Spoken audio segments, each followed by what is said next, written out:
And There you go. uh, but because it shows that the MPs from different parties can work very well together. And the idea is they then have meetings, they have an agenda, they discuss things they'd like to do. They take evidence, they write reports.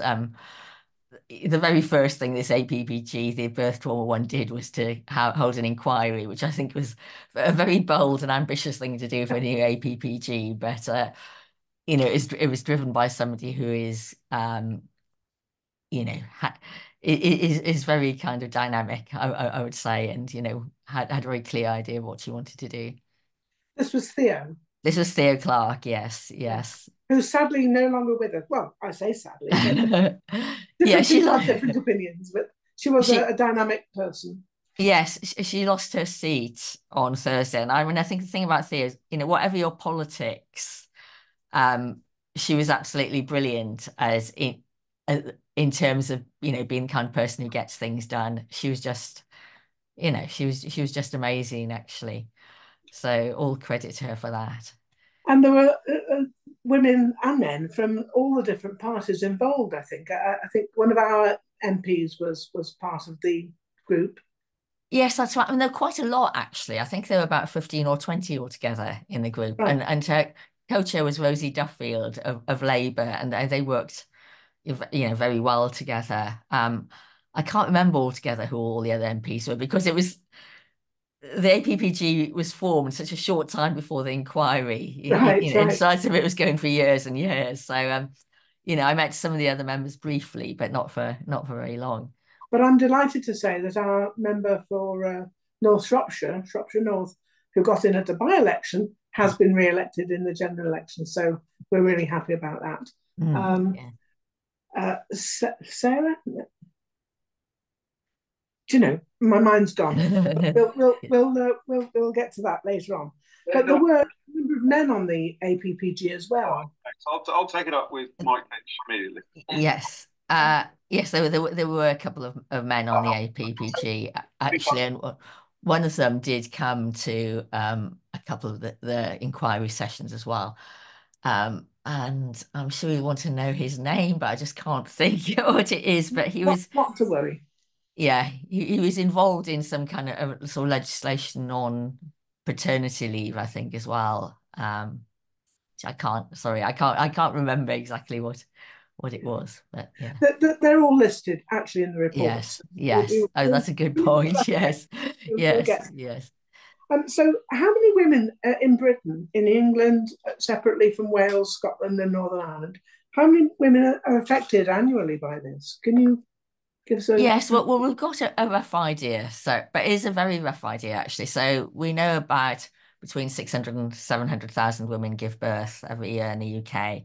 And research shows that about 4% of women, 4 to 5% of women develop post-traumatic stress disorder after birth. So that translates into about 25 to 30,000 a year in the UK.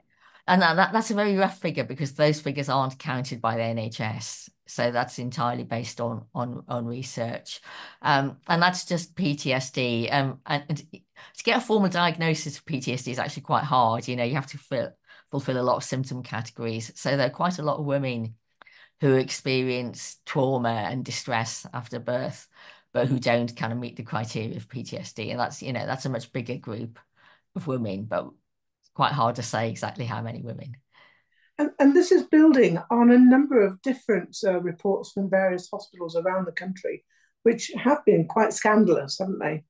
Yeah, so the first big one was Morecambe Bay in 2015. And that was really shocking what it revealed about poor practice at the hospitals there. And then that was followed by Shrewsbury and Telford a couple of years ago, which was also extremely shocking. East Kent was a year or so ago. I think there was at least one in South Wales as well. So yeah, it's been sort of scandal after scandal, really. And some of those reports are incredibly harrowing to read. And it is quite interesting that despite that, there doesn't seem to have been much change.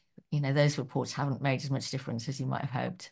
And why do you think that is? I mean, usually you read these reports and people say lessons have been learned, but it's apparent that lessons aren't necessarily being learned. Yes, that's right. I mean, I think there's an embedded culture in maternity. I think there's a big problem in maternity, and a lot of people talk about understaffing, which I think is part of the problem. But there's also a kind of big cultural problem, and I think cultures are very, very hard to shift.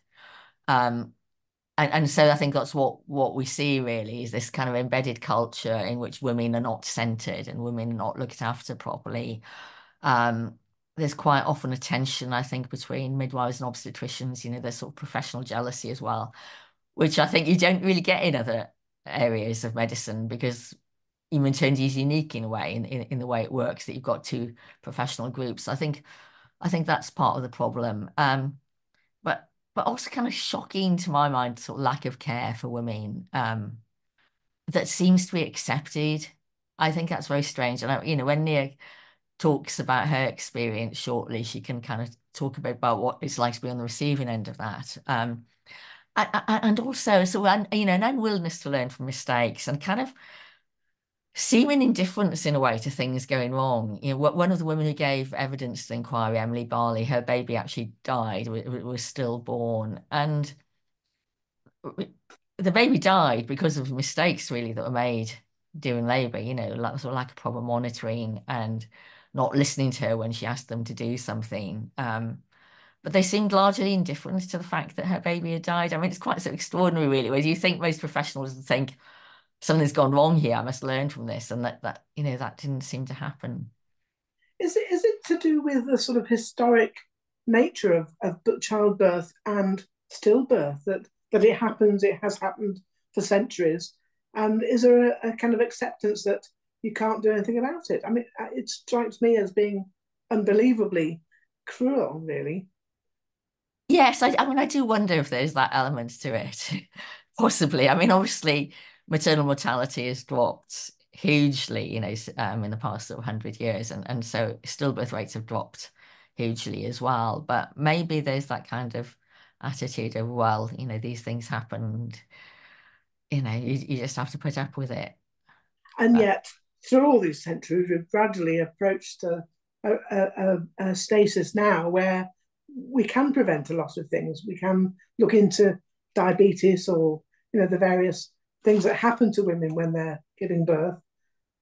yes, I mean, it's maternal health has been one of the great success stories, really. I think if you compare, what things are like today with say 100 years ago, 1924, the drop in maternal mortality and stillbirth has been absolutely phenomenal, actually. And there are so many conditions that if you monitor women during pregnancy, you can prevent a lot of the adverse outcomes. So, um, preeclampsia, for example, you can monitor for preeclampsia, diabetes, as you said. Um, Cesareans can prevent a lot of problems with, for example, placenta previa. An elective cesarean these days is not done under general anaesthetic. It's under local anaesthetic. It's kind of much, you have much better outcomes than you would have done, say, even 50 years ago. Yes. And a lot of that is really down to actually improved living conditions too, isn't it? The Yes, women are, yeah, that's part of it. Women are generally healthier. Though then again, in the last 3 years, you've seen sort of a rise in obesity. You've also seen a rise in women giving birth when they're older, which creates some problems as of well. course, So, of course. yeah, yeah. Well, now let's have a look at some of the complaints really which have come to pass. Birth injuries and something that's suggested to me that reading this report is the part played by the use of instruments, forceps or Mm. ventouses.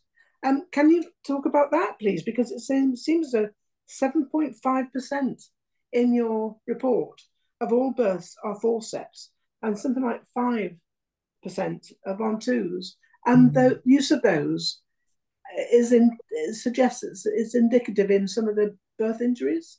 Yes, but particularly forceps.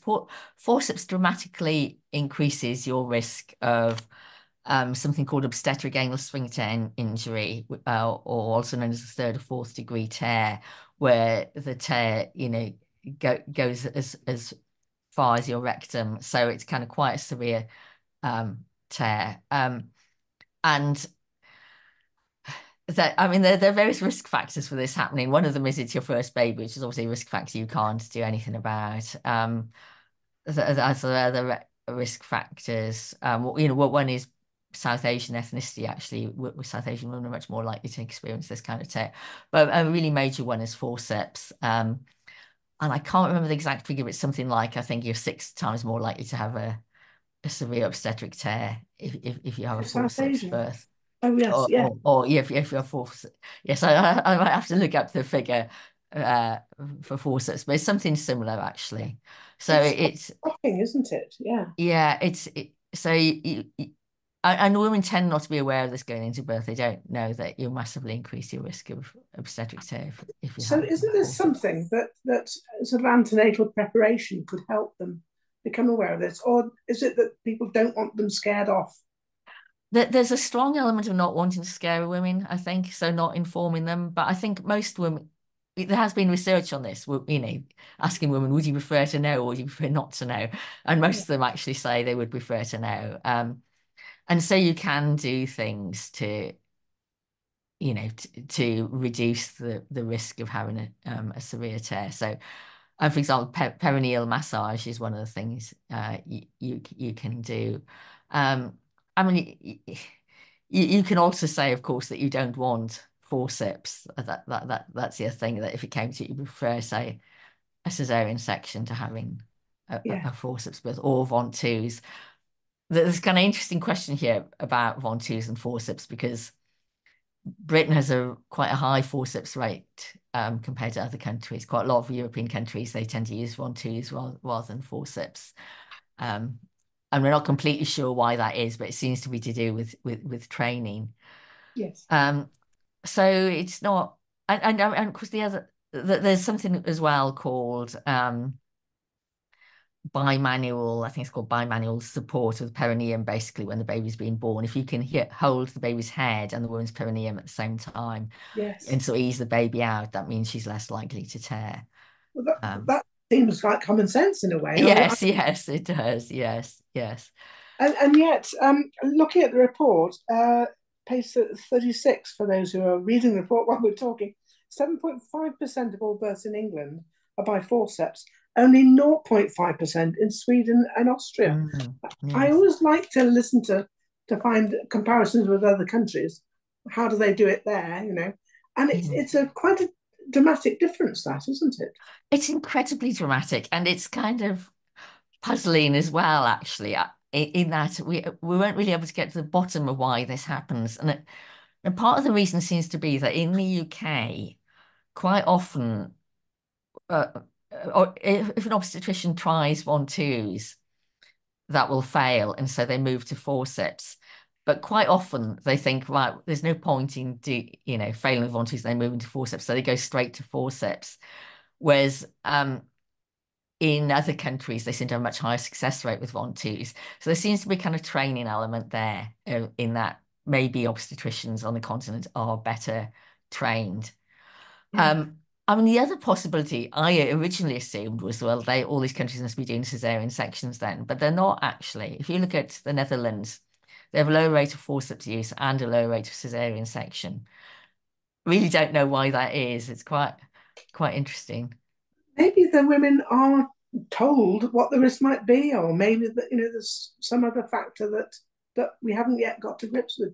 But Yes, I was it was startling that one of the comments was that they thought that it was tradition in Britain that mm. predisposed us to doing this, Yes, yeah. I think. Well, I mean that. Yes, and tradition is quite powerful, isn't it? In isn't in it? medicine, we've always done it this way, so we'll carry on doing it this way. Yeah. And I think. I mean, one of the things that has really sort of struck me listening to women's stories, of course, is that obstetricians will do these things during birth. So, for example, forceps birth, and they don't see the woman afterwards. Um, so they think this has been a successful birth. The baby has been born healthy. The woman's okay. Everything's fine. So they don't see the woman who going home, who might be incontinent, might be in intense pain, might actually be affected for years and years by what Yeah. has happened to her. Yes. And that's a serious thing that it seemed to be happening. Women who have these severe tears, sort of grade 3 or 4, often seem to have been ignored, or the severity was misdiagnosed. Now, how is this? Why is there such a recurring complaint being ignored and misdiagnosed on something which is, you'd think that would be apparent? You would think it would be apparent. I mean, it's really hard for me to say. I don't know. I think in terms of misdiagnosis, if you don't check properly and you don't have somebody with expertise checking, then you can miss it. So you might think this is a first or second degree tear when it's actually a third or fourth degree tear. And that seems to be one of the common things that happens. And then the woman is sent home and she doesn't know she has this severe tear. And if the tear isn't repaired immediately, then it gets worse. And so over time, the longer you leave it, the less likely to are to have a good outcome. Whereas if you can repair it straight away, there's a pretty good chance the woman will recover well. Yes. So women being ignored. I mean, this was a theme when it came to the tears. It was a theme throughout as well, women being ignored, quite often with very, very serious consequences. Sometimes the baby dying, for example, because a woman said, I think something's wrong, and she just wasn't listened to. So again, I suppose that's a cultural thing that, don't listen to women. Maybe that's overconfidence in your own professional expertise, or maybe it's just kind of overwork, not having time to listen to women. I don't know really. But that feeling, women say that, that the midwife or obstetrician was irritated with me and they didn't want to listen to me. That came across a lot. Yeah, that's really sad, isn't it? It really Yes, is. yes, it It's is. Yes, yeah. catastrophic, and yet it's so frequent. That it's a truism, isn't it? That you can sit in a meeting and you can suggest something in a meeting, and that classic cartoon saying, "Oh, that's a very nice comment, Miss Triggs. Perhaps one of the gentlemen will Yes, take yes, it." And yes. is it that sort of dismissive attitude towards women anyway? Yes, maybe it is, but then what always puzzles me, of course, is that midwifery is overwhelmingly female, and actually obstetrics is to a large extent these days has a lot of women. So it's also a bit of a shock when you find women treating other women badly. I think that's kind of quite, Yeah. it's quite hard to come to terms with it, really. I think if you're a feminist, which I am, and you kind of think, well, maybe there's historic male structures here, but then you can't. I think that's a bit of a cop out, really, because people have agency, don't they? You have a choice about how you treat a woman you're looking after. Yes. Um, you don't have to kind of be dismissive or patronizing towards her. So, yeah. If the maternity hospitals or the units had somebody who specialised in looking at tears after giving birth, they would probably be more likely to correctly diagnose the tears as stage 3 or 4 rather than misdiagnose them as level 2. Yes, I think that's right, actually. So, and quite often, if it's an obstetrician, you're not quite sure, is this a second degree tear or third degree tear, then you should be able to call in somebody else to have a look. And in fact, one of our members, Jill Castle, who now has a stoma, I mean, she's had a lot of publicity actually because she swam the channel with a stoma. But one of the things that happened to her was, if I'm remembering this correctly, the reason the obstetrician didn't call a colorectal surgeon was because there was some kind of professional argument going on and they didn't like each other. And so her tear didn't get diagnosed. And so, she ended up with a very, very bad outcome. So one of the strategies that you asked for, this National Maternity Improvement Strategy, one of those things is to roll out and implement the OASI, the Obstetric and Anal Sphincter Injury Care Bundle, to all hospital trusts to Yeah. reduce the risk of injuries. Now, why isn't that actually being rolled out as you Well, hoped? I mean, that is a good question, actually. And some trusts have rolled it out, I think. I mean, one of the difficulties is that NICE hasn't recommended it in its guidelines. So it's not a kind of nationally agreed guideline. And the reason for this is because there aren't any randomized controlled trials, I think, so giving evidence to support it. So, um, I mean, there is good evidence to support the care bundle from countries like Norway, where they've implemented the care bundle and Yes. significantly reduced, severe tearing. So that's one of the things. And I think there's there has been some reluctance from some midwives, I think, to implement it, who are not convinced that it's effective. So that's kind of quite interesting as well, because obviously you have to get everybody buying into this. Yes. Yeah. Yes. So I'm just trying to work out why that would be. So would they see it as an infringement on their eh, professional agency? I think, I mean, I don't want to put words into anybody's mouth, but my understanding of the objection is they think it's a little bit invasive. So partly the kind of but the three elements to the care bundle. One I think is giving a woman an episiotomy if she needs it, because episiotomy does reduce the risk of tearing.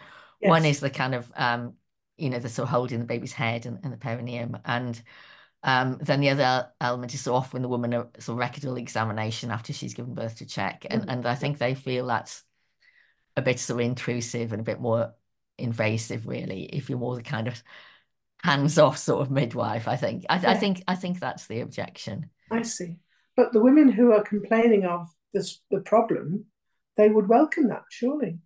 Yeah, I think so. Yeah, that certainly. So that's what the research suggests anyway. When they did a Right, pilot of right. the care bundle, the OAC care bundle, women were very positive about it. Sorry, I think we've probably jumped along to this, but actually, you have some feedback from lots of people, didn't you? About 1,300 people who submitted their own accounts. Yes, we did. So when the inquiry started, we put a call out for submissions. So and that kind of ran from I think early January to sort of mid-February. So it's about 6 or 7 weeks. And yeah, we had about, I think it was 1,311 personal submissions, and then about sort of nearly 100 professional submissions. So from obstetricians, midwives, Yeah, physiotherapists, psychologists, whole range. Yeah. right. And so they told their stories, and Yes. some of them were written, some of them were oral evidence in front of the group. Yeah, so the 1,300 were all written submissions. And they were extraordinary, actually. They were a lot of those stories were very, very extreme and very, very harrowing, actually. I mean, I was shocked. And in my job, I hear awful stories all the time, but I was really shocked by the extremity of some of these stories. But then, as well as the written submissions, we had 7 oral evidence sessions in Parliament where a panel of MPs from the APPG asked questions. So each session was on a different theme. And at each session, you'd have a panel of experts for 45 minutes answering questions, and then a panel of people with lived experience. And this is when Nia comes in. Nia gave evidence about her own experience at one of the Shall sessions. we ask Nia to tell us a little bit about whatever you want to, Nia, about your own story? Um, Unmute yourself if you'd Oh, like to. oh, sorry. Can you Hey, hear me? yes, Yes, that's great. yes. Yeah, so I had my first child during lockdown in 2020. So my birth didn't really go to plan, and I needed an emergency C-section because my son's heart rate kept dropping with contractions. And soon after, because it was, all the COVID visiting restrictions, my husband was made to leave. So that's when I was taken up to the postnatal ward, where I obviously assumed that, I'd be looked after or I'd have some help with looking after my baby, as obviously I was on my own. But unfortunately, that wasn't the case. And I was pretty much abandoned after just having had major abdominal surgery for the next about 30 hours. So yeah, I wasn't given, any help with looking after myself or after my baby. And there's kind of quite a few things that sort of really affected me in particular. when I was asking for help and I was just ignored. You know, on one occasion I asked for help with comforting my baby because he was crying in the cot next to the bed. Obviously I'd had the epidural, so I couldn't move my legs at all. And I also still had a cannula in one of my hands, so I really wasn't mobile in any way. And I remember pressing the buzzer and a member of staff came by and basically said that I had to figure it out on my own, followed by asking me how old I was, laughing at me and just walking away. Um, so yeah, I think that was obviously extremely distressing. And it was kind of when I started to realize that there was really no one around to help. And just basic things like just asking for a glass of water. I had to ask like 3 or 4 times just to have some water. And I remember the lady brought it over and she put it on the tray table next to the bed. But she walked off so quickly, I didn't even have the chance to tell her that I couldn't reach the water because I couldn't even really sit up.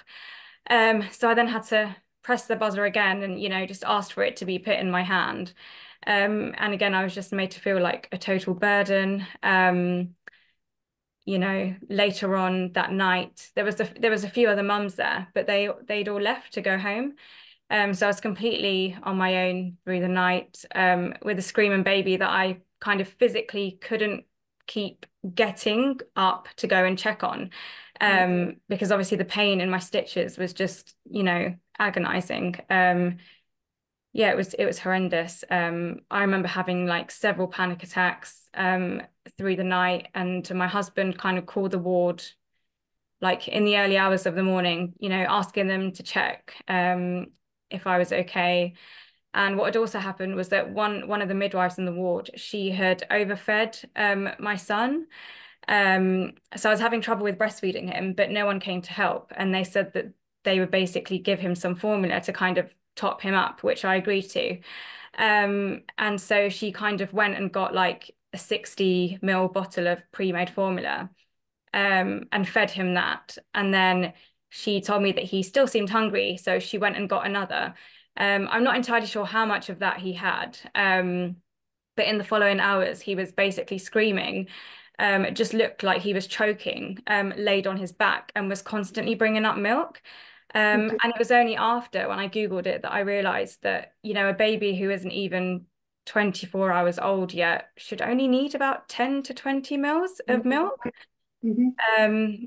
So yeah, that was just horrendous watching him like that and just feeling so desperate and helpless and basically not even being able to move. Yeah, there was just no help. And in the old days, they'd take baby away to a kind of a side ward where they would all be screaming together. But here he was in front of you, and you not able to attend to him. yeah, it was awful. It was kind of one of the things that after his birth, when I went home, I just kept kind of reliving it and wasn't really able to stop thinking about it. It was like I was just so consumed by the horror of just being left in such a vulnerable state and not being able to comfort my own child. And then, you know, having staff come by that were extremely rude and unsupportive and, you know, not helping and kind of just ignoring me when I was basically begging for help. Yeah, it was awful. And I was diagnosed with PTSD when my son was about 5 months old. And all of this was exacerbated by COVID as well, wasn't it? Yeah, yeah, it was because, you know, I mean, if my husband had been there, at least I would have got some help with the basic things like, you know, kind of getting out of bed or looking after the baby or kind of help walking to the toilet or even just showering. But yeah, unfortunately, I was just completely on my own. So it was really difficult to function. I mean, I couldn't look after myself, like let alone the baby. So That sounds really hard. I'm so sorry that happened to you. And now, I mean, this is what, 4 years later? yeah. How's it going? Yeah, I mean, I think I struggled a lot mainly in the first year after he was born, just because my mental health was so poor, and with the PTSD, and I felt like I couldn't really function at all. I couldn't really bond with my baby either. And yeah, it was really hard kind of just getting through like everyday life. just, basic things that you would want to do as a mother. Just, I mean, I guess just enjoying time with your baby or things like that. I feel like I was really robbed of for quite a while. Of course. And did you have any mental health support? So any sort of CBT or other interventions to help you relate to this? I did, yeah. I mentioned to the GP a couple of times that I wasn't really feeling like myself and that I was struggling. But nothing about birth trauma was ever really mentioned at all. So luckily I had private health cover through work.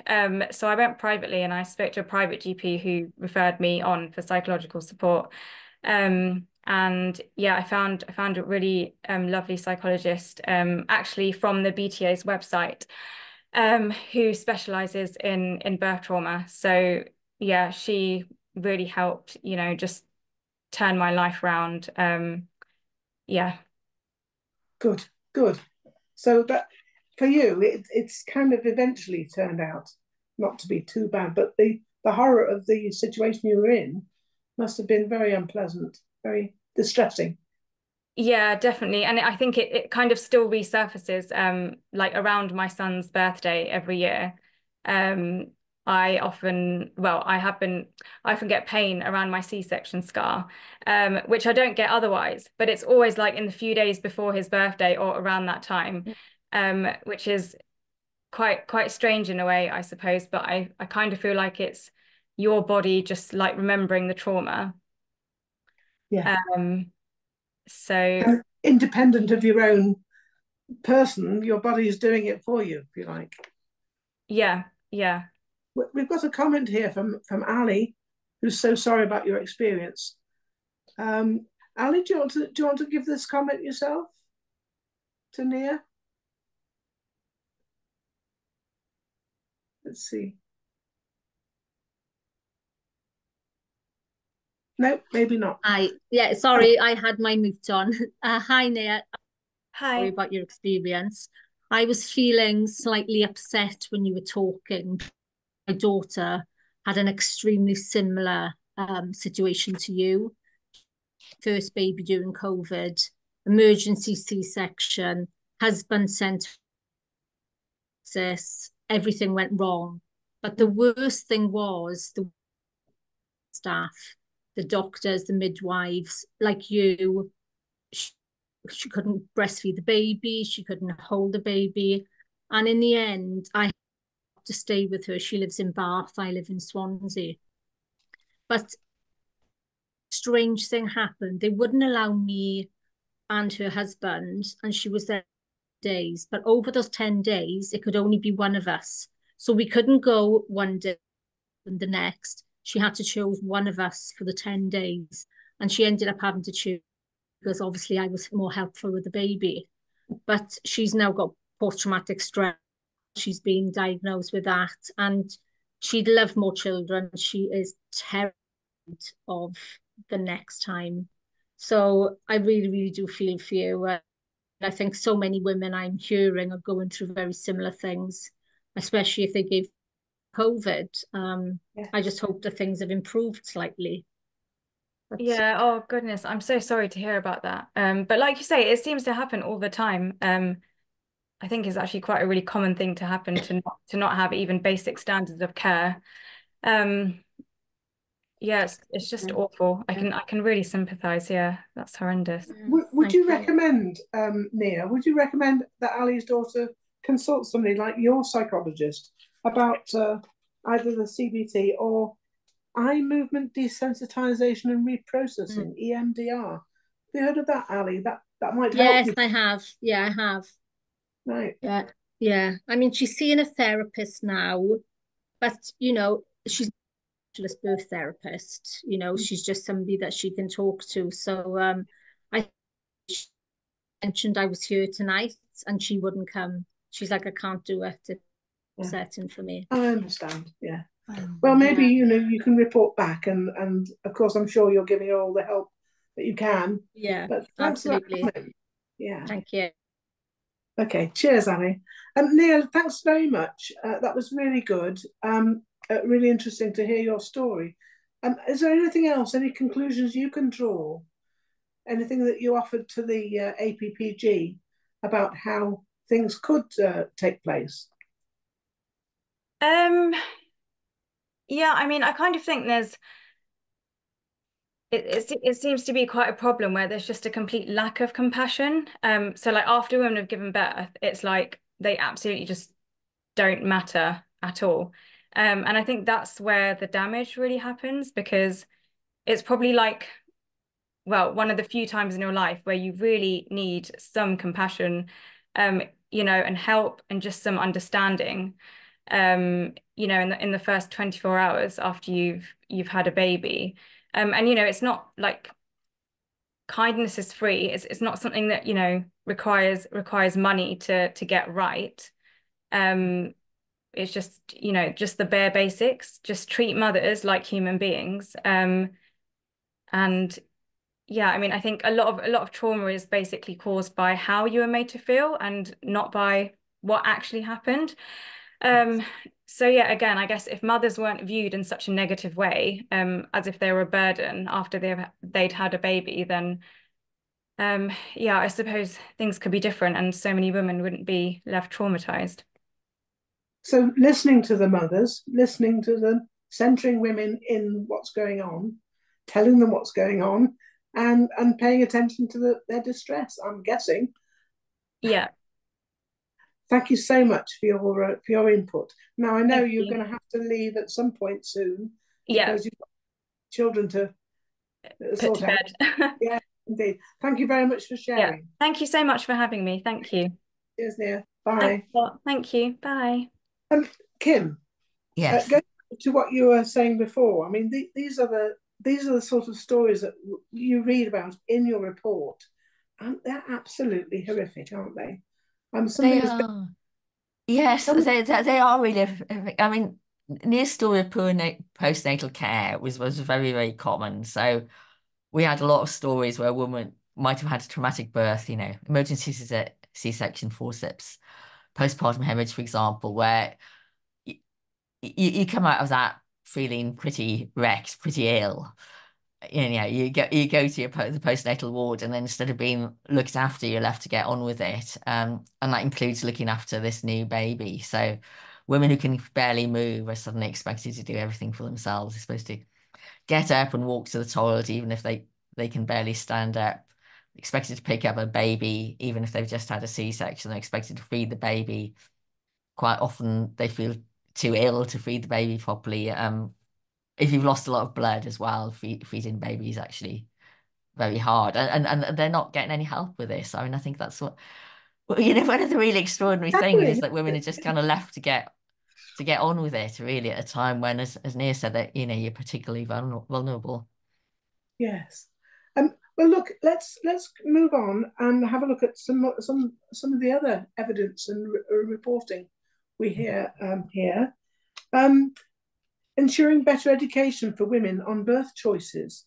Now, it says your report says all NHS trusts should offer antenatal classes, risks to be discussed during both antenatal classes and at the 34-week antenatal check with the midwife to ensure informed consent. Here we are at your celebration, really, of the theme of the Birth Trauma Week. Do you want to talk to us a little bit about that? Better education. Yes, yes, I do. So one of the things that happens is a lot of NHS trusts now no longer offer antenatal classes. So some of them do, but quite a lot of them don't. And Seriously, they don't offer yes, yes, they don't. Why is They that then? don't.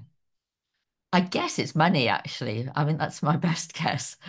But I think a lot stopped during COVID as well and then didn't restart again. So Well, that's a look, problem.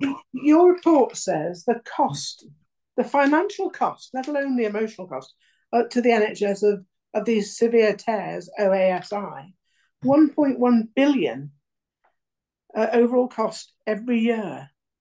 The Yes, I mean overall, that. I yeah, mean that's not just tears. That's the kind of overall maternity I see. litigation, and actually the main reason maternity litigation is so expensive is to do with babies being injured at birth. Of course, Because then they need a lifetime of care, which can cost of millions of course. pounds. So yeah, Yeah. big thing there. But yeah. So I mean, one of the things we found was that women antenatally weren't being prepared for what might happen during birth, and therefore were not in a good position to make choices during birth. So one of the things that came across in the stories we heard, and again that we've heard now, we've just done another little survey for Awareness Week, is that when you have something, when you have quite a serious emergency during birth, and there has to be a sudden decision that you either have a forceps delivery or an emergency C-section, that women by this stage are often so ill and tired and exhausted that they're really not in a position to give consent, so they have a piece of paper shoved at them, and they might be semi-conscious, and they have to just sort of scribble a signature on the piece of paper without having time to read it properly, or not have any time to have it explained to them what's going to be done. And then they just have to do it. Whereas if you could educate women antenatally about what might happen in birth, and at least they would have time to think about it and understand, what the risks and benefits were. Yeah. And so if the trusts aren't doing this, there are also groups like NCT. I mean, I remember this from 40 odd years ago, of course. Yes. But you went and found a group of your own tribe, if you like, who were about to give birth at the same time as you, and you go through the exercise and some of the information giving. And so how broad spread is the uptake of NCT type classes? Oh, I don't know actually. I mean, NCT is quite popular, but it's also fairly expensive. So I think, there are quite a lot of people for whom NCT isn't really an option. I mean, I did NCT 25 years ago and enjoyed Yes. it very much. But I mean, and there's also, I mean, kind of issue that people complain that NCT doesn't always inform them about the things that might go wrong. I mean, and for example, Theo Clark, who kicked this whole thing off, didn't know about third degree tears. She went to an NCT class that they didn't talk about third degree tears. So that's kind of a complete shock to her when that Yes. happened to her during birth. I see.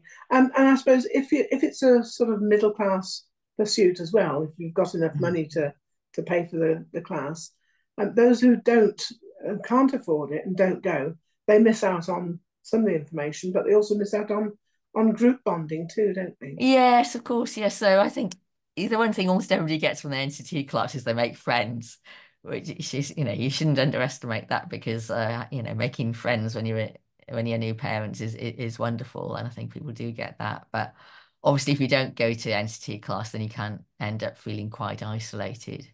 And And if I mean, you I think, yeah.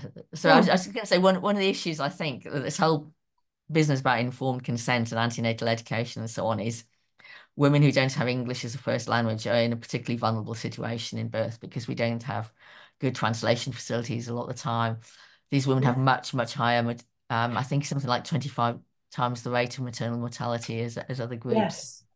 Yes, So I was looking at that, and really, the people who you've just been talking about, people who are, let's say, ethnic minority women, and women who come from different countries, they have this 5 times more likely, women in prison, 5 times more likely to have stillbirth, and Black and Asian women, that they have so many disparities in their experience compared to yes, yeah, that's our outcomes are much worse. And I mean, we don't entirely know why, but it's possible that language is one of the issues there, for yeah. some groups anyway. Yeah. But also, let's see, preeclampsia, 1.5 times more likely in Black women than white Yes, women, yes. and 6 times more likely to get preeclampsia um, uh, and hypertension, chronic Yes, hypertension. yes. Yeah. I think that came from Guardian stories, and it was a Guardian analysis of data. Um, yeah, and I can't. You're right. I was just sort of trying to remember the exact figures. Yeah, Yeah, yes, 1.5 times more likely to develop preeclampsia. Yeah, and 6 times more that's likely to right. develop. Yeah. 28% of 2021 babies were born to mothers who were either non-white or ethnic minority origin. Black women nearly 4 times more likely than white women to die in pregnancy. Yes, yes. childbirth or postnatal period, 4 times more likely. We're just not addressing the needs No. of the women who are involved, are we? No, no, that's true. I mean, there's a very shocking statistic. So yes, yeah, black women are nearly 4 times as likely to die. Yeah, So in that perinatal period, and I think South Asian women are twice as likely to die, and that's right. that really needs to be addressed. And we don't know entirely the reason of the cause. And it is also the case that women who live in, areas of deprivation have much worse outcomes as well. So Yes, that that's needs to be addressed too. right. I mean, these are things that if you had a proper uh, mm, health service, health rather than illness service, you'd have that sort of preparation and the antenatal care and the interventions for people who were more at risk, which are all the recommendations that you're giving in this report, aren't they? Yes, they are. Yes, yes. So do you think we'll see that in a new government? I'm sorry to be a bit. Oh, well, it is very difficult, isn't it, to know because Theo, before the report was published, she'd managed to talk to Victoria Atkins, who was then the health secretary, and she talked to Rishi Sunak, and she'd managed to get them on board with our recommendations, which was quite an achievement, really, for an APPG report. But before Parliament was dissolved, she also talked to Wes Streeting, and Right. he said, he was on board as well with the recommendations, and he wanted to do something about maternity. Oh, So we just have that's to wait. really interesting. It is really good, and I mean, it was very astute of Theo to do that. She's very good at kind of bringing people together and getting consensus, Yeah. because we have to wait and see whether he actually does do anything. We will I see. suppose it's going to be a question really for the Chancellor of the Exchequer to balance the cost against the benefit or the on costs of not doing it. Yes, that's right. I mean, one of the things we said in the report was, look, there isn't any research on the economic cost of birth trauma.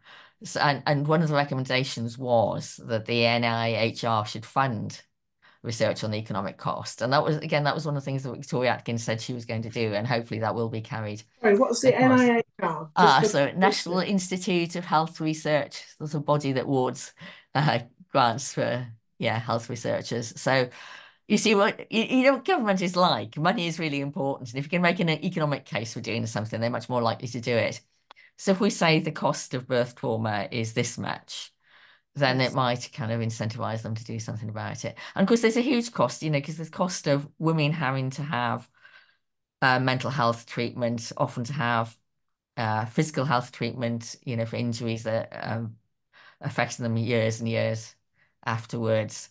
There's, yes. the cost of relationship breakups, which is quite common. The cost of women not being able to go back to work because they're too ill. Sometimes the cost of men having to give up work or partially give up work to look after their baby because the wife is ill. There's an awful lot of things going on there. So Yeah, yeah, absolutely. We need to unpack those. And I think yeah. your report does unpack a lot of this. Mm. And also the partners not really being listened to or being told what was going on. And I understand if you're in the middle of an emergency, it's difficult to say to Yes. dad or another female partner, oh, this is going on, that's going on. And I can understand why people would be left sort of dangling, but it's not acceptable, is it, in this day and age? Terry's probably got a question or a comment about working with a reference group. I wonder whether you'd like to mention this, Terry, and put this to Kim, a reference group around caring. Yeah, I was working with a reference group. It was very specifically around caring. And one of the group then, a black woman who was born and brought up in the UK, said that there is this perception that black women can get on with it and that they're stronger. And as Dion has said, and that they don't feel pain so much as well. And it's just this whole idea that actually, black women are fairly negated in the whole thing.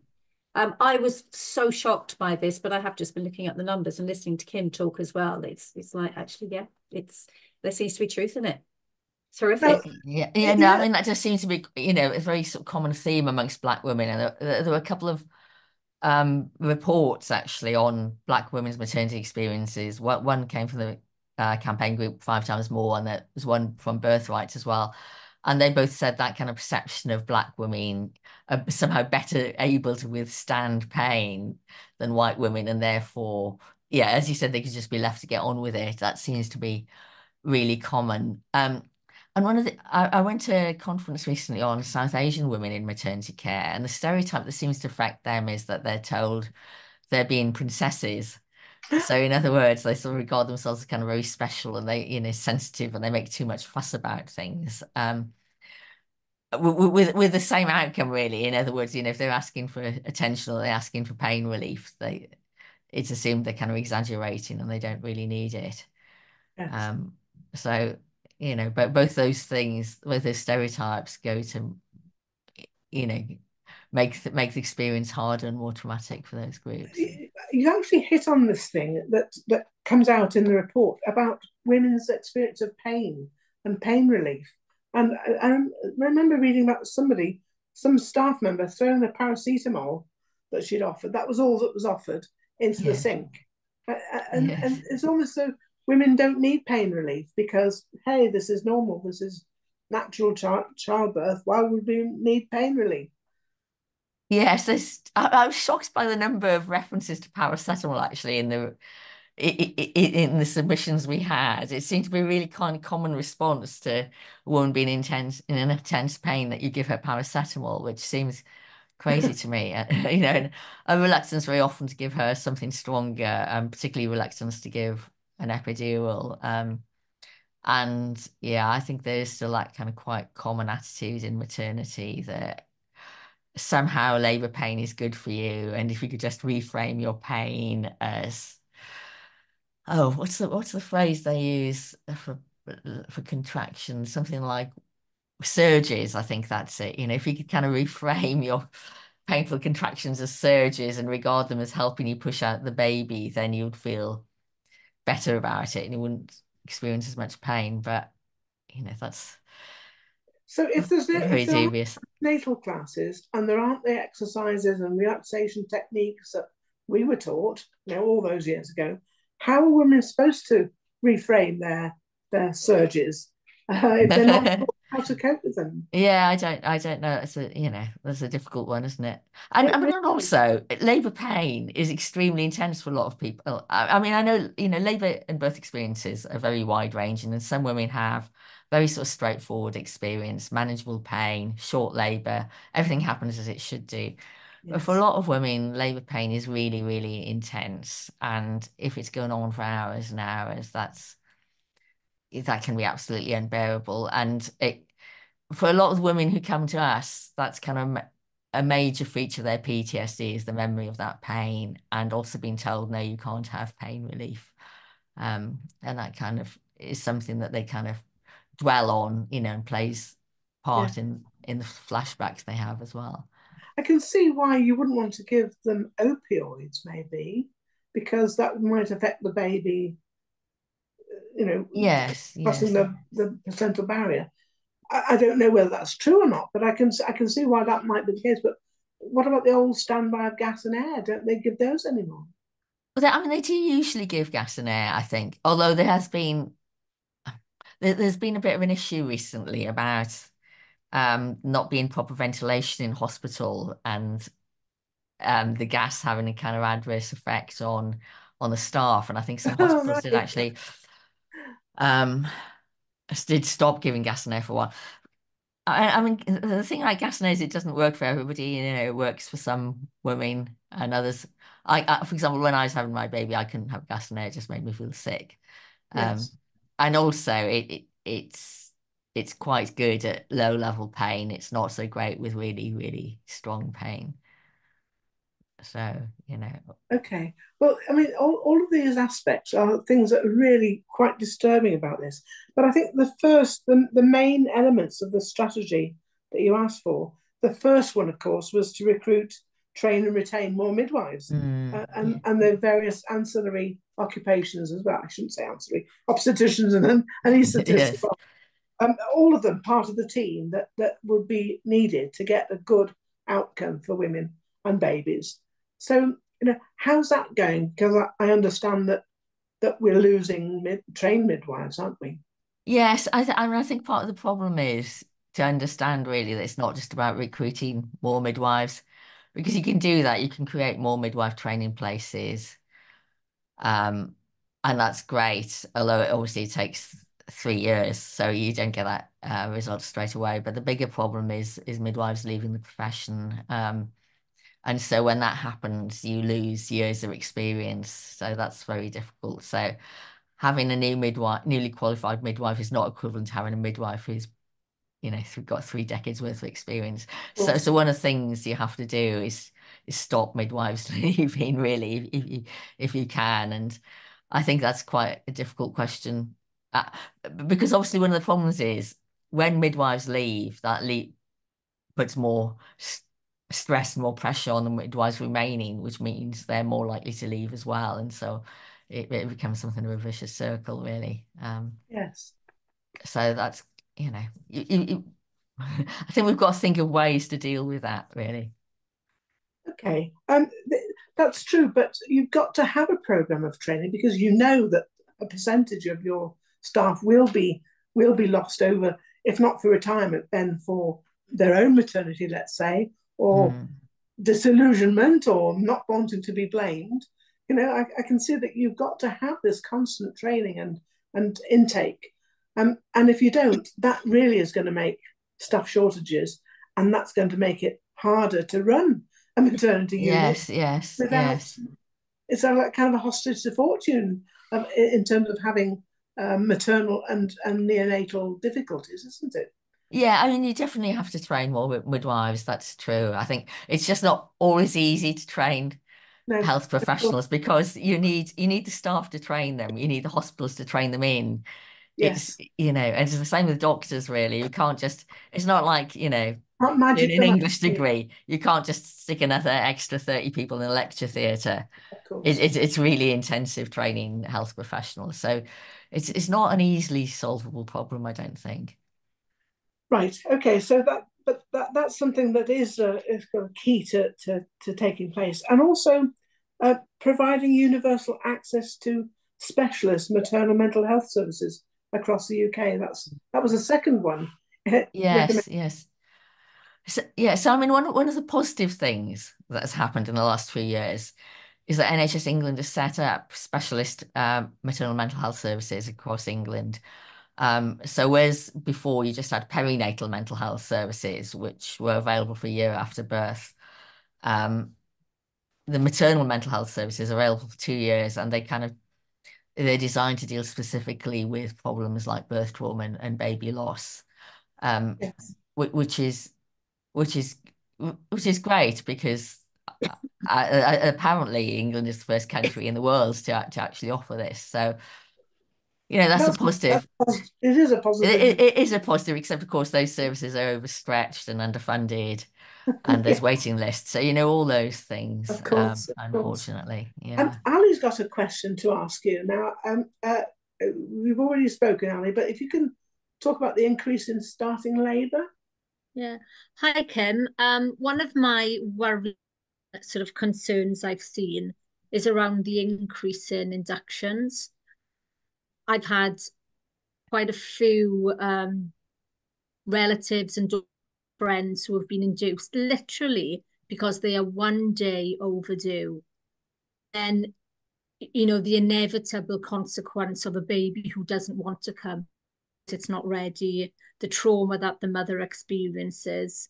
I mean, is it just my local area, or is that something that's UK wide at the moment? It is UK wide, and quite a lot of the women who wrote into the inquiry had inductions. So there is something going on there. And the reason is because there's been research that shows that the risk the risk of stillbirth goes up quite a lot, past past the due date. And as part of the sort of safer birth strategy, I think that the sort of decision made to offer women induction earlier. I mean, it used to be quite not uncommon to allow a woman to go.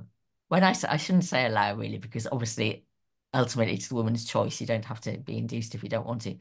But to say, okay, you can go a week overdue or maybe 10 days overdue. And now what they try and do is always offer women induction earlier. So yeah, as you said, when she hasn't been, even when she's just a day or two overdue, to offer induction. Because that the idea is to bring down the stillbirth rate. And then so the question is, does that induction then lead to other kind of interventions? And is it more likely to lead to cesarean? Is it more likely to lead to instrumental births and so on? And oxytocin and all those things. And I kind of I sort of hesitate to answer that, really, because I know there's kind of very widespread view that it does, and that but there's also a school of thought that says the reason women who've been induced end up having those interventions is the same reason they needed to be induced in the first place. In other words, their body hadn't gone into labor, and therefore they need a bit more help. So I'm in so slightly shaky ground here, because I'm not kind of really confident about the arguments on either side of that, but I think it's not completely clear cut. I think one of my concerns, I mean, obviously I'm no specialist. It's an interest of mine that I read quite a lot about. You mentioned about, obviously, it's the women's choice. Now, I would slightly disagree with that, because many women, unless they've been to classes or the classes we discussed earlier, don't understand that you can do, you can test the placenta, you can do all this kind of thing to see if the baby's in distress. I think if they see an obstetrician saying, "Oh, we need to induce you," because the obstetrician knows best. And I just think, and the full consequences of doing that, if there's no, I mean, where I am in Swansea, I said earlier, we're in special measures at the and in the inquiry it came out that women were being induced because that was when the going to be on duty, and they knew that. So it's just, I think we're in a very different situation, and I agree with you, Kim. It's lack of staff. If there's no staff, then yes, they'd rather get the baby out when they know there's going to be 2-3 midwives. But I just think it's a very dodgy situation to. Yeah, I've heard that, actually. I'm thinking there's another hospital I can think of where I've heard that, where they try and arrange the induction so that to coincide with certain staff being on shift. Which is really, really alarming, because that shouldn't happen. And I think you're right as well about women will tend to do what the obstetrician says. So although legally it's your body, and you can just say no. You can say, no, I don't want an induction, I'm not going to have it. In practice, that is actually quite a hard thing to do, because you assume that you're being given the best advice possible by the people who are looking after you. Yes. And that isn't always the case. Thank you, Ken. Genevieve has got a point as well. Genevieve, talk about your emotional and physical support the second time round. Would you like to? Hiya.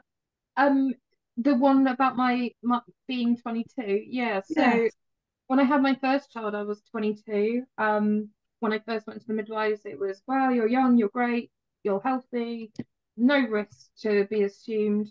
So I started presenting with chronic headaches. My feet were so swollen I couldn't wear shoes. It was, where this is going, right? Yes. So it came to my 35-week appointment, and the urine sample had protein in it. And instead of saying, oh, these are all the risk factors for preeclampsia, it couldn't possibly have been that.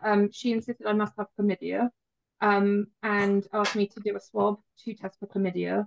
Upon which I told her I don't think I've got chlamydia. I've been with my partner for 5 years by that point, and she looked me in the face and said, "Oh, you know that, do you?" And so she looked at the swab, said, "Oh no, they're all out of date," and went to the reception, which is just outside the midwife room, and asked for a swab. And I could hear her from the room shout, "I've got a lady in there who needs to do a swab for chlamydia. Have you got any tests?" And then I had to waddle past everyone to go to the toilet to do this test. And it turns out I had undiagnosed preeclampsia, and then a week later had an eclamptic seizure. Because I must have had chlamydia. But I felt like I wasn't trusted as a young person to know that something wasn't right. I wasn't trusted to know that actually there may be something seriously wrong.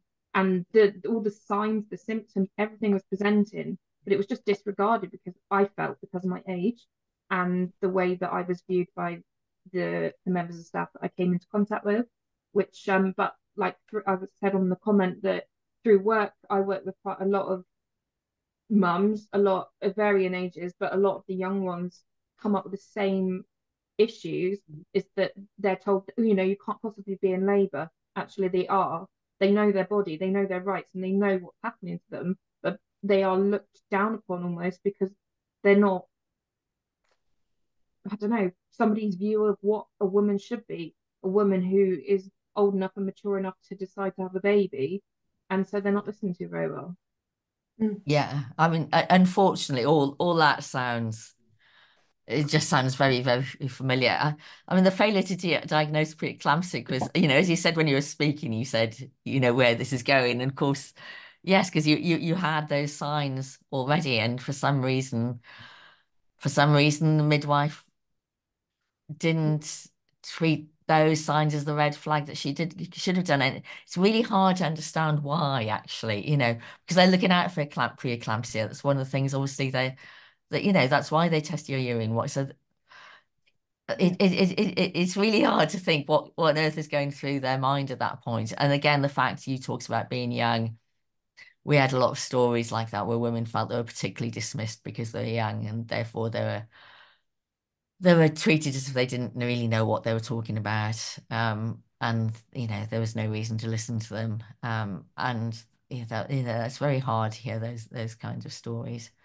And as you said about your friends who they were told they weren't in labor. I mean, again, I always find this really bizarre to say to a woman, no, you're not in labor, when she knows she is in labor. And again, that can sometimes have uh, catastrophic outcomes as well. Yeah. I mean, the fact you actually had an eclamptic seizure, that's absolutely horrifying, really, that they let it go that far. Yeah, me and my baby both nearly died. Yeah, Obviously it was an emergency section, yeah. and I've actually lost like 5 days of those memories. I don't think I'll ever get them back, but it's just so simple. Like, this could have been prevented had the Mm. right test been done. Yes, yes, yes, that's awful. Okay, thanks very much for that, Genevieve. That's really, really interesting and very helpful. Thank you for your contribution. Um, there's another chapter that talks about the perspectives of partners, and of course, they're involved and they are to a certain extent committed to the process of the birth, but they're not dealt with in any supportive way either. And clearly, belittling and deriding the women who ask for pain relief or express some feeling about what's going on is bad enough. But for the partners to be ignored and sometimes reviled and not able to advocate for their partners, for their wives, it's really distressing just to read that, isn't it? It is, and it is often very difficult for the partners, because you're in this very difficult position where if you're being sidelined and ignored and you feel, your wife or your partner is being treated badly or not being attended to appropriately or not being listened to, do you challenge the health professionals? Or do you trust them to know what they're doing? Because one of the problems is, there's a mental health campaign called Scott Mayer, who I was talking to the other day, and he actually gave evidence to the inquiry. And one of the things he said is, as soon as you start challenging what's going on, you risk being labeled aggressive. So, and he said he'd heard of men who'd be kind of basically ushered out of the hospital for being aggressive, because they tried to assertively challenge what was going on. And so they're then in this difficult position of do I challenge or do I not challenge? And you can't really win on that. And then a lot of them also talk about this kind of fear, when something does go wrong, and say the wife is whisked off to theatre. And nobody tells them what's going on, so they don't know. They've got absolutely no idea whether their baby has died, whether their wife is going to die? Are they going to go home alone? I mean, all that's really frightening, and nobody's sort of saying anything to them. It's a scary situation. And it strikes me from reading, I think it was chapter 2 or chapter 3, about what goes on between the partnership of the wife and the mother and the father, that sometimes it sours a relationship between them because she's upset that he hasn't advocated for her. And of course, he feels, is he in a position, does he have a right to say something to the professionals? Or, as you say, should he not trust to their competence? And so that sets up a tension for the parents right from the word go, doesn't it? It does. And, a lot of women who come to us tell us they feel really angry that their partner didn't advocate for them. That comes up such a lot. Um, no, you can't. And then, but sometimes it does cause a relationship breakup as well. We have quite a lot of women tell us the relationship broke up because of this issue, and because one of the things that happens as well is that women who have PTSD will revisit the birth over and over again, and will want to talk about it. And one of the things they might say is, this happened and you didn't stand up for me, and then the man will often say, well, that's over now. Why can't you just move on and let's not talk about it? And that just kind of creates even more tension and anger. It's miscommunication all over again, isn't it? Yes. And then of course, if they feel that they are upset and that they haven't been able to do what they would have liked to have done, that compounds the feelings. I can see it. Yes, it does. For everybody, yes.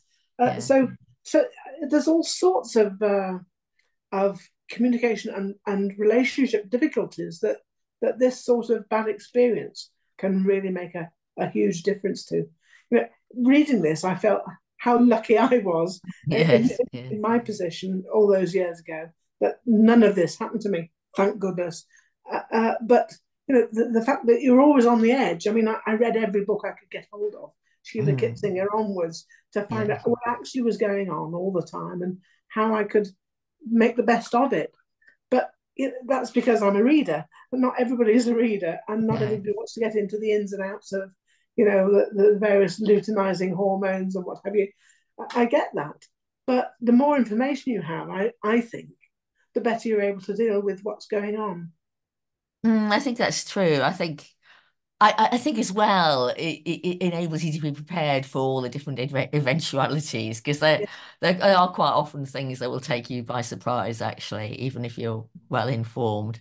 Yeah. One of the things that is going on in is talked about in your report is birth reflections. What's meant by that?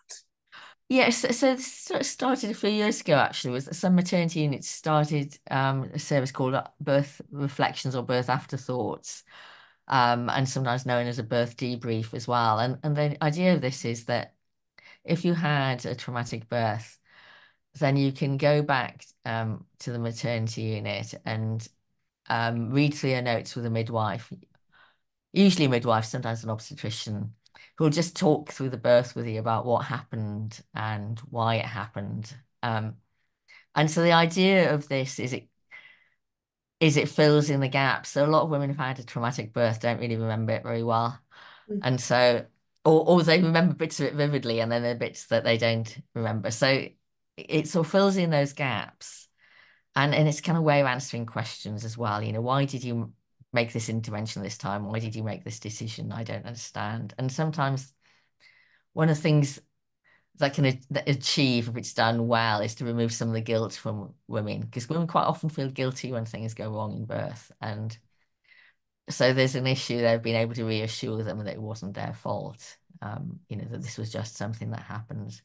I have to say, what we hear about birth reflections is that the experience varies a good deal. So some women have a good experience with it and go away feeling better, that they've understood what happened and they feel okay about it. And other women say, that they had a very defensive midwife who didn't try and help them understand what happened and just refused to believe that any mistakes were made or anything like that. And then it again kind of gets quite that gets quite difficult, and women sometimes end up feeling worse than they did before.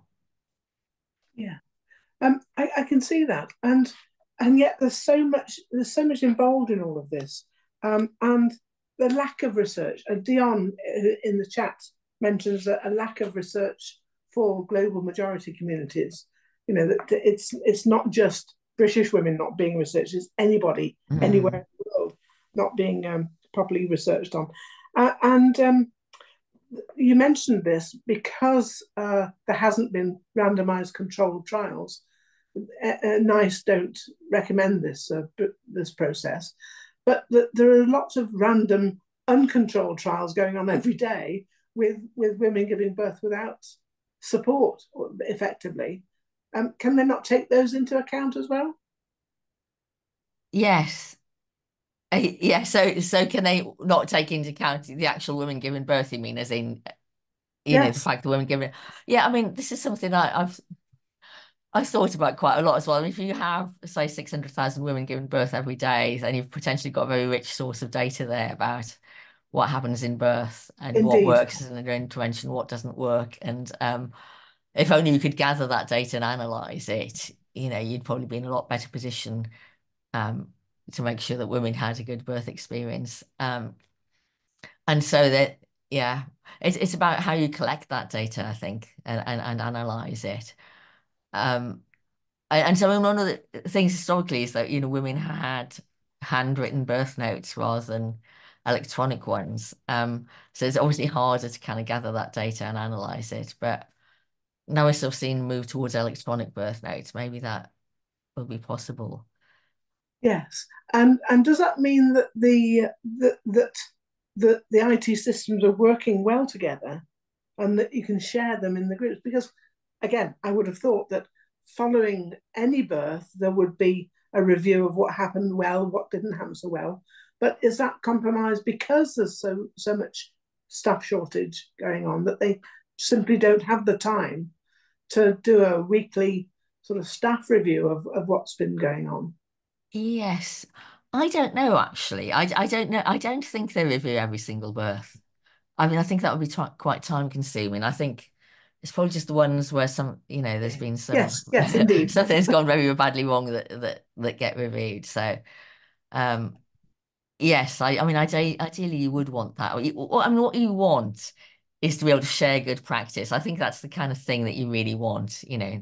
Look at why do some maternity units have better outcomes than others? Why do they have fewer women with birth injuries? Why do they have fewer stillborn babies and so on? What are they doing right, and how can they share that with other maternity units? Yes. So maybe a good practice review then. Dion, would you like to share with us what you just said about qualitative data? Hi, thank you. I think we focus on our cities, and actually most of the reports on women's experiences are about that, their experiences.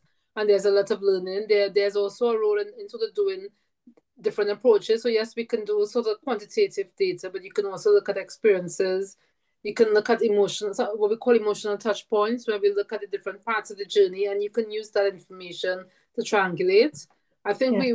we depend heavily on, and I will hold my hands up and say I'm a qualitative researcher by nature, so I do have that bias. But there's a room for experiences, because all the reports that we have are a result of poor experiences, of poor the impact on people psychologically because of poor practice. So I think there's room to do that. Unfortunately, a lot of the bids for research, there are very few people who bid to research looking at experiences, particularly for women of color.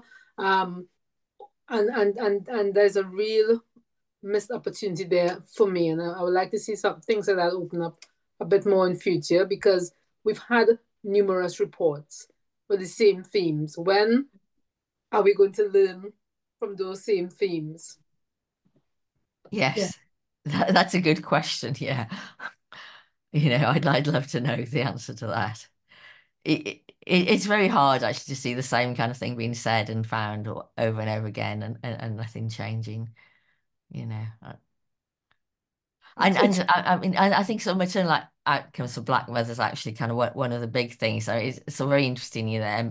Embrace is this sort of study where they talk about maternal deaths And we know the main causes of maternal deaths, for example, so suicide, thrombosis, sepsis, postpartum hemorrhage. And we know that Black women are more likely to die than white women. But we don't have that kind of ethnic breakdown. So we don't know what it is that Black women are dying of, And if you could just get that level of granularity in the data, that would help tremendously. Yes. We definitely need better data in all of this. I think that's kind of one of the key things. Good. Right. That's a really important thing. But then looking at the section on marginalised women, marginalised groups, some of it is to do with race and ethnicity. Some of it is to do with the personal circumstances. So it may be that they simply don't have the money to go to the appointments that they should be going to. So if you can't actually afford to get to the appointments, how are you going to fare? Yes, yes. Well, you're immediately disadvantaged, aren't you, if you can't afford to go to your antenatal appointments, because actually, antenatal care is one of the things, we do monitor women pretty well in the antenatal period.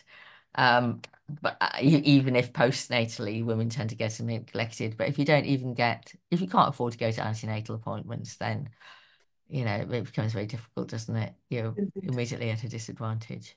And then presumably, I mean, it's a protected characteristic, isn't it, in the Equality Act, pregnancy and childbirth. So yes. There should be protected status for women who are supposed to be working to have that time off as of right to be able to go. But I mean, that's another pressure, that if you're taking time off to go to medical appointments, is your job likely to be under threat? I can see that would be a difficulty for some women. Yes, that's true. Yeah, that's a good point. And also, I mean, if you're reliant on public transport, well, if you haven't got a car, but you have to rely on a bus that might not be very regular, or you have to get a bus and you've already got a baby in a pushchair, and that's going to be a struggle. All those things make it difficult, don't they? And then there were some aspects of the marginalised groups that you talked about that I hadn't even thought about. The question of homophobia, where there are same-sex partners, and that is the response to that by some of the staff. Was shocking to me. I was really shocked by that. I was really surprised, because you'd think in this day and age, actually, everybody's completely on board with same-sex partners. But the two women who gave evidence about their own experience as same-sex partners found that was not the case at all. And actually, we did have some written evidence as well about this. And the partner, the female partner, was very often sidelined, much more actually than the male partner. And there's this kind of assumption that this extra woman, she must be a sister or something, or she must be a midwife even, or what is this woman doing here? And they had stories of being sent out of the room while the midwife was talking to the mother. All very odd, I thought, because it's not difficult really to grasp the idea of a same-sex partner, is it? But it did seem to be the case. It's very, very hard. One particular report from, I think, Ms. Thorogood, Oh, and yes. she has said there was some spectacularly bad behaviour by the obstetrician. Yes, yes. Really bad behaviour in front of staff. Yes. Consequent on finding out that this was a same-sex couple. Yes, yes. Absolutely staggering. I would have thought that would qualify for a complaint to the GMC, to be honest. Yes, yes. Yeah, Or you the would think so. Yes. maybe, Yeah. maybe that's not the thing to do. I don't know, but it struck me as being absolutely appalling and unconscionable. And again, neurodivergent mothers, some reports there of the lights being too bright, or the requirement for responses was too great, too quick for them to be able to take the time to make a proper response. Do you want to say something about that? Yes. Okay. In fact, I wish I'd said a little bit more about neurodivergent women, because I do think that's quite interesting. And there's kind of insensitivity, I think, to the needs of neurodivergent women and not really understanding that they might respond differently in labour and birth. And one of the things we hear sometimes is that women don't always express pain in a standard way. So midwives can misinterpret what a woman is feeling. So if a woman says, I'm in a great deal of pain, but doesn't appear to be in a great deal of pain, then I think she's probably exaggerating. There might be a reason, being neurodivergent is one of the reasons, but there might be other reasons as well why a woman doesn't express pain as strongly as other women do. And that can be very misleading then because you make the mistake of thinking maybe the woman isn't very far in advanced in labour when actually she is. So again, I think this sort of comes down to communication, actually. There's sort of miscommunication, sort of not understanding the person in front of you, not understanding this neurodivergent woman and the way she's sort of responding to the situation she's in and what's going on around her. Yeah. And I think there was a report by a trans man who had had a poor outcome too. Jacob? Yes, Jacob, yes, yes. Yes, he'd had quite a difficult experience as well.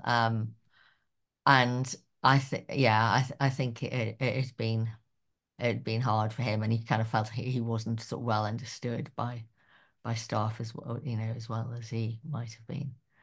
Yeah. And of course, women in prison, if they're pregnant and their care is often compromised by that too. Yes, I mean there was this sort of case, wasn't there? The woman who had sort of stillbirth in prison. I can't think what her name is now, but was it in Bronzefield? I'm not sure, I think but so, yes. yes, and she called and called and called the staff, and nobody came, and the baby died. And yes, women in prison have. I mean, there's a whole issue there, really, of why we put pregnant women in prison in the first place.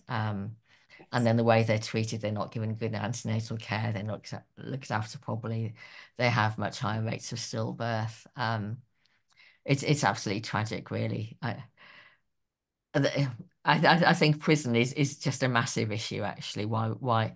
Because so often women in prison shouldn't be there anyway. Yes. They're there because they have mental health problems, or they're in coercive relationships. They're not there Of because course. they've done something terribly wrong. And Yeah. maybe, we have a new government. Maybe that's one of the things that will change. We have a new prisons minister who seems to understand the issue. So we'll see. Indeed, that's a very welcome development, actually. You mean Yes. Lord Timpson? Yes, yes, Yeah, yes, yes, yes, I think yes. that will be very helpful. And also, right at the end, Jade drew the inquiry's attention to the fact that many people may be marginalised in more than one way. So certain types of marginalisation go together. Young mothers, for example, are 22% more likely to be living in poverty by the age of 30, while those who've been through the care system are three times more likely to become mothers by the age of 18. And that sounds shocking and not really dealt with properly, is it? Like so many of these Yeah, yes, no, you're absolutely right. And I mean, I do think that question of sort of, intersection and multiple marginalizations is quite important. So, for example, black women who may be living in more deprived areas, or young women who are more likely to be living in poverty. That's really important. And I was just going to say something there. I've forgotten what it was though. Um, uh, it's just about the young it's women, do you good. mean, or the But inter? it No. might have been. Was it about the young women? I just can't think it's gone. Yes. Oh no, it was the women in care. I'm sorry. So it was the women in care. This is really important. So one of the things we know about suicide is that it one of the major groups who are dying by suicide after birth are care leavers. They're at a much higher suicide risk than other women. So they are a really, really vulnerable group, those women, those young women, and really need much better support. that's something else that it was hard to take in that quite a few women, their distress at the birth trauma they'd experienced was so great that suicide ideation was a thing. It was a big, an important factor for them. Yes, yeah, yeah. We had so many submissions that talked about feeling suicidal and some cases of women attempting suicide. And there's one I quote in the report whose birth trauma had been years and years earlier, and she said COVID had brought everything back, and she attempted suicide last year, I think. And this was decades on from the trauma, and there was another absolutely heartbreaking one of a woman who wrote in about her own daughter. Their daughter had twins in, I think, oh gosh, I can't remember, something like, 2009, something like that. And it had an intensely traumatic birth, um, had counselling, appeared sort of to recover from it, gone back to her work, and then had sort of died by suicide. I think when her children, she had twins, I think when her children were about 9 years old. So that was, extremely sad. And of course, that wouldn't show up in the statistics, No, that, no. yeah. And that's something else that your recommendations included lengthening the amount of time, the length of time that women could bring a case if necessary, in terms of the extreme trauma and injuries that they or their children had suffered. Yes. Yes, I mean, in terms of legal cases, at the moment, you only have 3 years from the point of view from the date of medical negligence to bring a legal case. Although that if the injury is to the baby, you've got until the baby's 21. But if it's to you, you've got 3 years. And of course, if you've just had very traumatic childbirth and you've ended up with a physical injury and you've got a new baby to look at, and you might have PTSD as well, the last thing you are thinking about doing is taking legal action against the hospital. I mean, you're just not in the mental space to be able to do that. So we recommended extending that from 3 years to 5 years.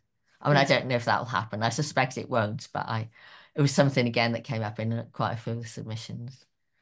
Yes. Well, I mean, uh, what do you think are the key themes or the key recommendations that your report made about the whole process? What's I mean, your favorite, if you like? yeah, I'm trying to remember actually, because there were quite a few.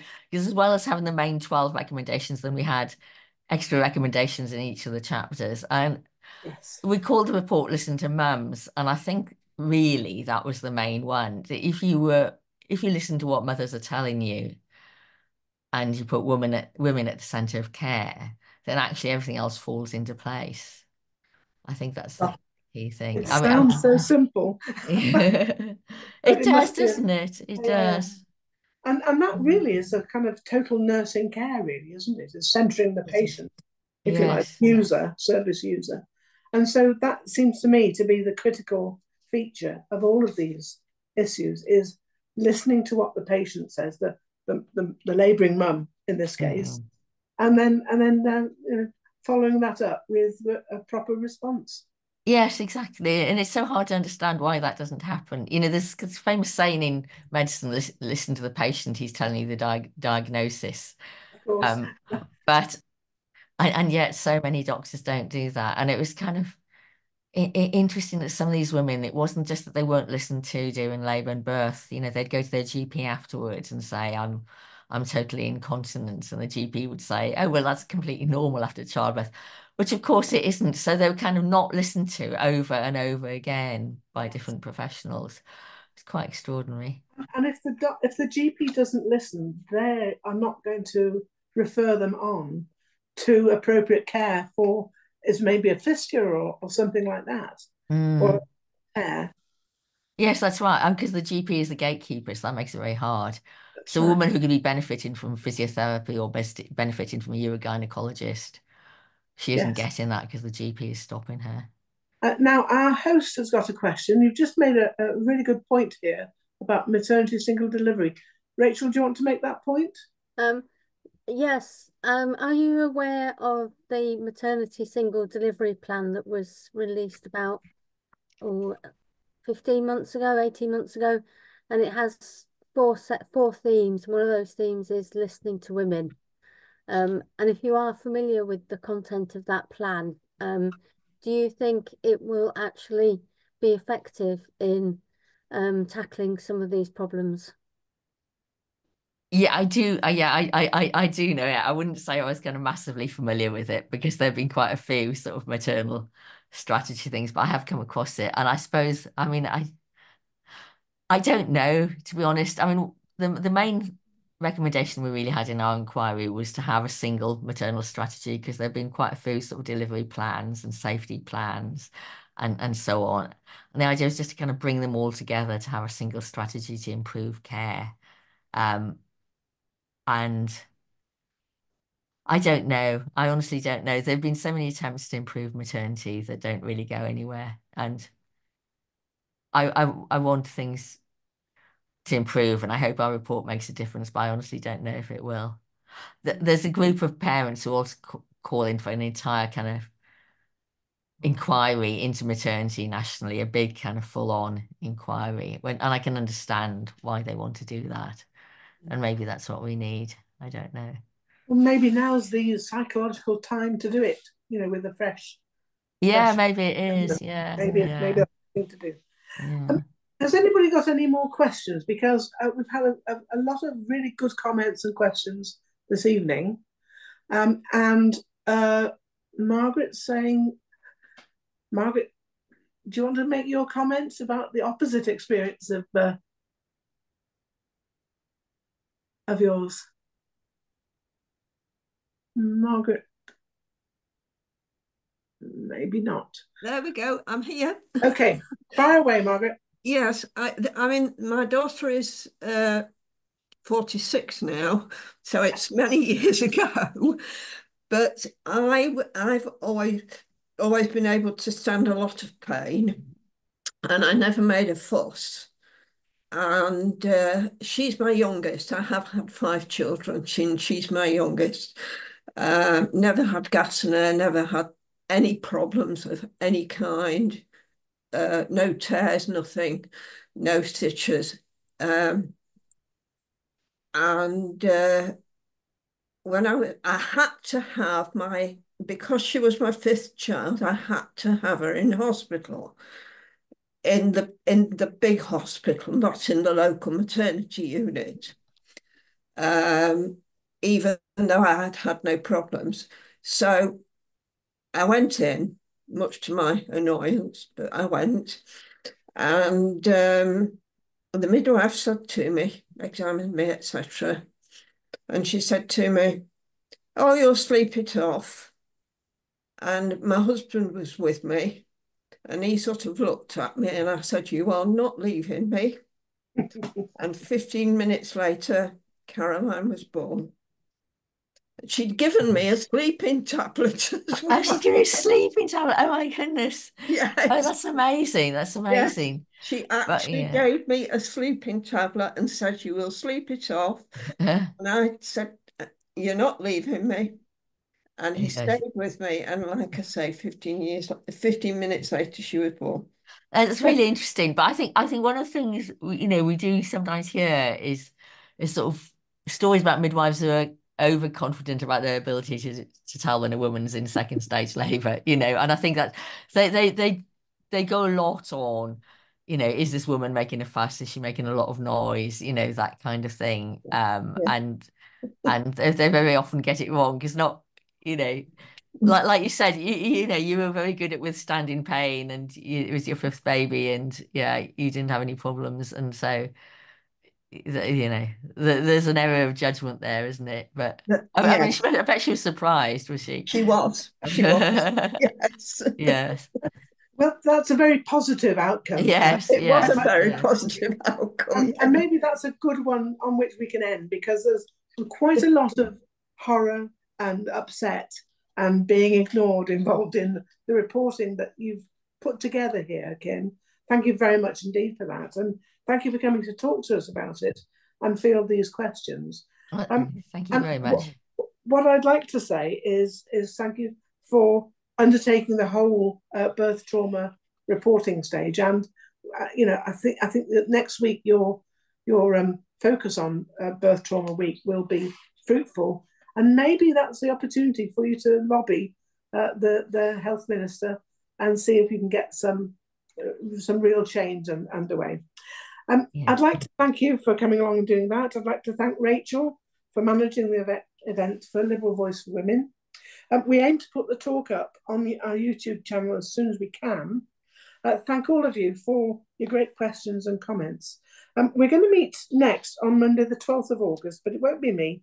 My colleague Toby Keynes of LGB Liberal Forum, he'll be talking to Bev Jackson of LGB Alliance. So do look out for the announcement or sign up to our website, liberalvoicewomen.org, and we'll send you the invitation then as soon as it comes out. We also want to hear from you with any policy-related issues or problems that you want us to raise. Now, I'll be back in September, the second Monday in September, and I'll be talking to Karen Ingler-Smith about defending women's spaces. But from us all here, and from Kim Thomas, thanks very much indeed, ladies and gentlemen, and hope to see you next time. Thanks a lot. And some of us are going to stay behind because we've got a group meeting